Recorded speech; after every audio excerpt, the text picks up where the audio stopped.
Hello, everybody, and welcome back to another episode of Spincast. Today, we're diving back into the world of collegiate esports. Joining us is Logan Horton. He is the head esports coach at Hendrix College. So, it's like I said, we're going to be diving back into collegiate esports. To start things off, Logan, tell us a little bit about yourself and your past. What kind of sparked your passion in esports, and what drove you to becoming the head esports coach at Hendrix College? Absolutely. So when I was younger, what seems forever ago, which kind of is a decade ago, I actually competed in MLG long before esports was really a thing, and that's kind of where my passion for it developed. Later on, I went to college. I became a high school teacher. I taught AP history, and then it kind of evolved from there. Originally, I built my first program about 5 years ago at the high school level in order to retain students and give them an opportunity to do something that they were passionate about. Because a lot of esport kids we see don't have that community or anything like that, at least at an educational standpoint. And so that's where it all started. So, 5 years ago, and talking to the AAA and everything like that, and worked with Play Versus very closely, which is, the big name for kind of the state-sponsored leagues. And then I wanted an opportunity to be able to give back, to give a better opportunity for students that still had that educational background to it, because that is so important. And I saw the opportunity to go to the collegiate level, and took a leap of faith. Yeah, absolutely. That's incredible to hear. I love to hear that kind of success story, especially with the younger kids, high schoolers, because that's kind of like the most vulnerable demographic in esports right now, because there's no real clear-cut path, right? Playverse is doing a good job out there for that state-sponsored leagues and really bringing state championships and that structure there, but it's still kind of the wild, wild west for a lot of programs as they're developing, as we all kind of see and hear about on Twitter and social media, to say the least. But kind of going more into Hendrix College, where you are now, tell me a little bit about your program. What games do you compete in? What competitions do you compete in? And kind of that overarching picture of everything you strive to accomplish at Hendrix. Yeah. So right now we're competing in the SCAC, which is the Southern College Athletic Conference, which has now, developed an esport league of its own. We're competing in League of Legends, Magic the Gathering, Overwatch, Rocket League, and some other titles out there. We're playing around with some of the sport titles. We talk about it as the Wild Wild West, and it truly is when it comes down to some of the leagues and being able to compete in multiple leagues. So I keep my options open as far as the teams that I'm willing to recruit or that I'm willing to have.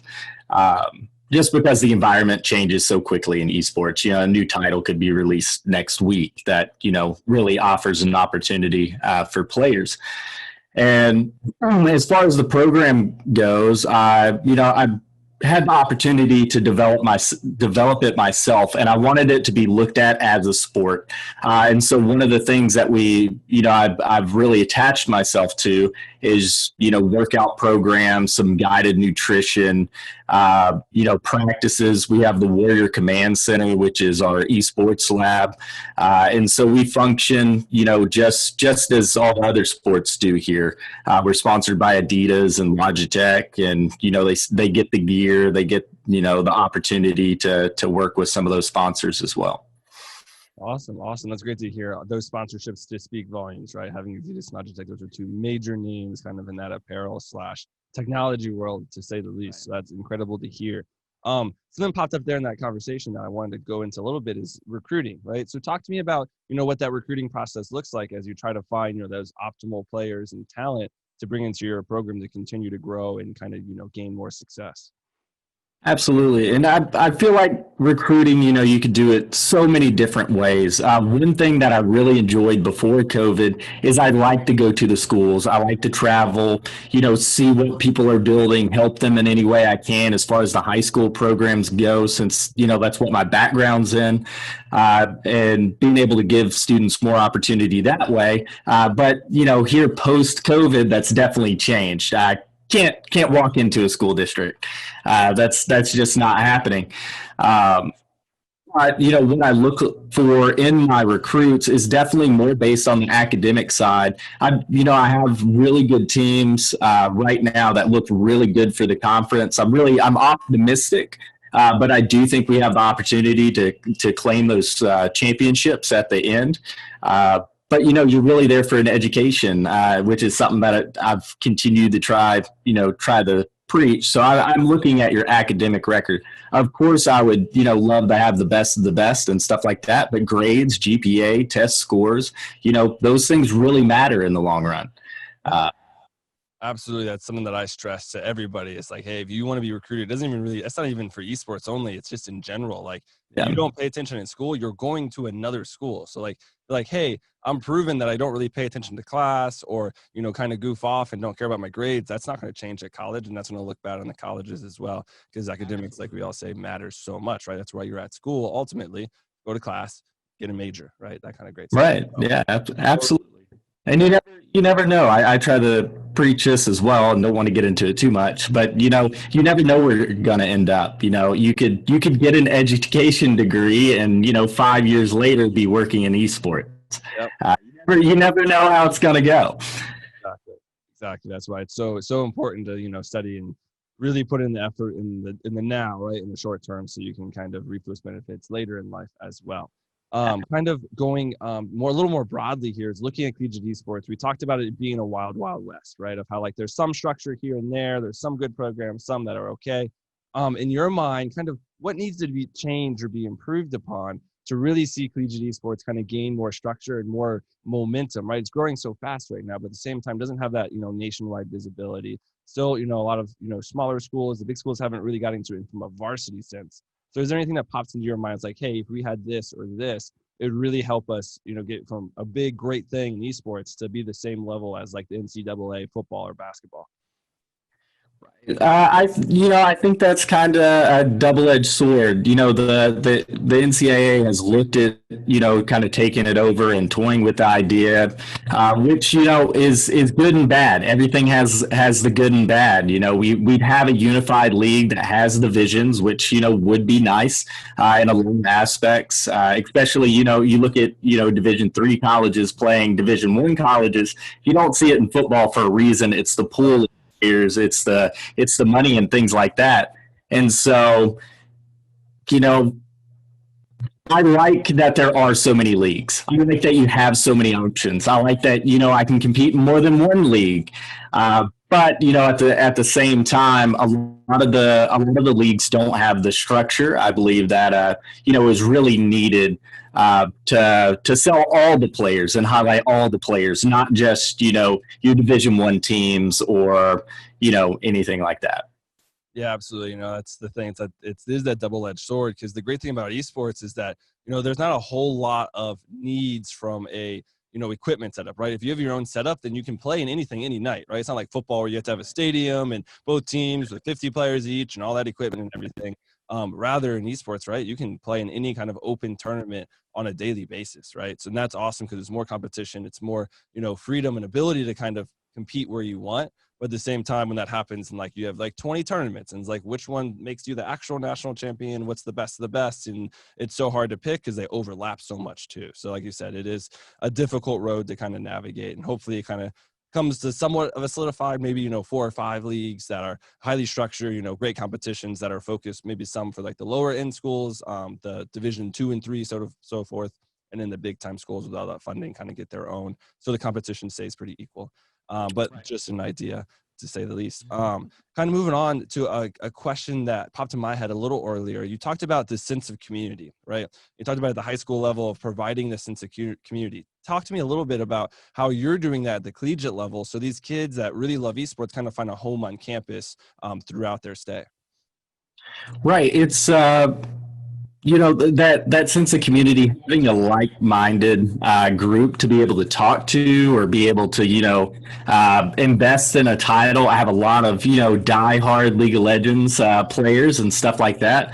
But as you get older, groups groups to play with, what your friends play and stuff like that kind of get harder, to keep up with. I know it definitely has, personally, people branch out, or you lose contact with them, or whatever it might be, or, you're the only one that likes, this particular title. And this offers, well, you're really not. We have all these people that like the same things, or, they're connecting because they do have the same major, or, they do have the same interests on top of, we get to be a team. We get to win together, work together, communicate, build these skills that are so important.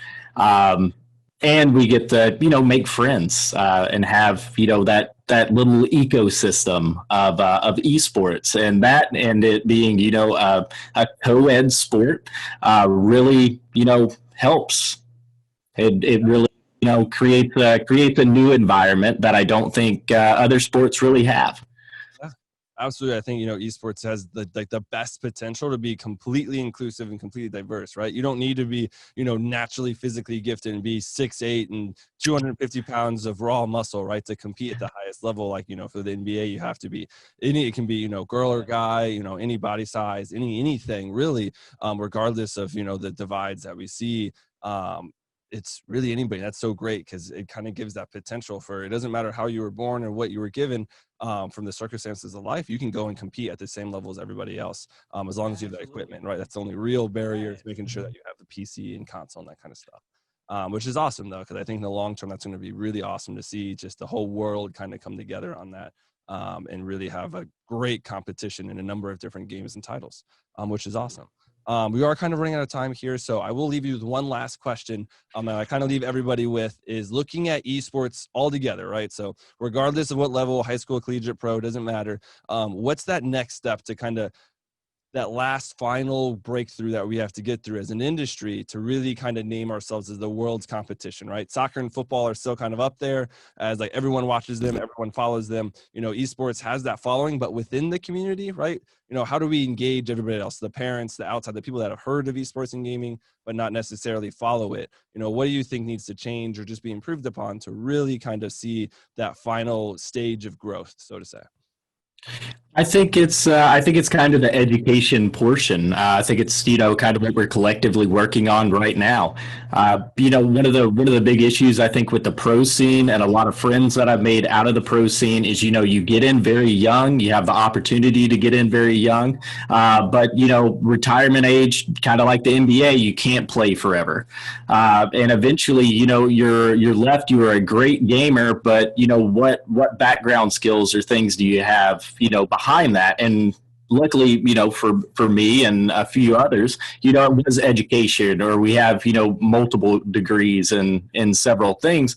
But I think education is kind of the answer, streamlining that. There's a reason that you can't recruit out of high school anymore, for your other sports. And I think that's kind of where that falls, finding a place that, or a way that creates, a livelihood for these players, even when they're done. Yeah, absolutely. You kind of have that well-defined pathway in other sports that you're talking about, right? You go to high school, then you go to college for, whether it's 1 year, 2 years, 3 years, whatever that limit is for whatever sport, because it kind of varies. And then you go pro, and then you have these programs that help you make sure you don't blow all your money, your millions of dollars that you just suddenly given. And then you have that pathway, right? You can become a coach. You can become still part of the organization on that business side. Right now in esports, as we said, like I always compare it to the wild, wild west, right? It's just kind of a free for all, and it's kind of where you end up. There's no real pathway that's streamlined that everyone kind of follows, more or less. So I think over time it will, as we see more structure come in at the lower levels, right? Because it has to trickle down. Pros are structured well, depending on the game, right? There's some issues there for sure. And then collegiately, you have some issues there as well. But overall, you see that structure there. But then kind of the younger ages, right? Look at youth soccer, right? There's this insane system of, you got your U9s, your U10s, your U11s, and there's all these academy teams and club teams and sport and teams within the schools too, and all these structure systems. So I think, like you saying, like once that pathway is defined, then we'll see that. And hopefully that happens sooner than later, right? I think it is happening. It's probably going to take 5 years, but eventually we'll get there for sure. That's right. Go ahead. Oh yeah, no, that's kind of what I was thinking. when I started, these programs for player retention and stuff, you never could have told me in 5 years that, esports is, in the educational sense is where it's at today. So there's no telling how fast or how the environment will change, but that's esports.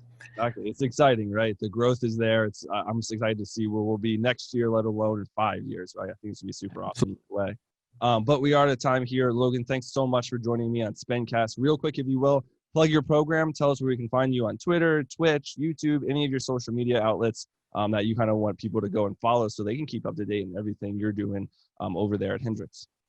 Absolutely. So the Hendrix Esports social media is all going to be /Hendrix Esports. You can find us on Twitter and Instagram, Facebook, and on Twitch. We have a Twitch team, and so you can see some of the members play on there as well. And then, my email, Horton, HORTONL @hendrix.edu, to email me about whatever questions or anything you might have.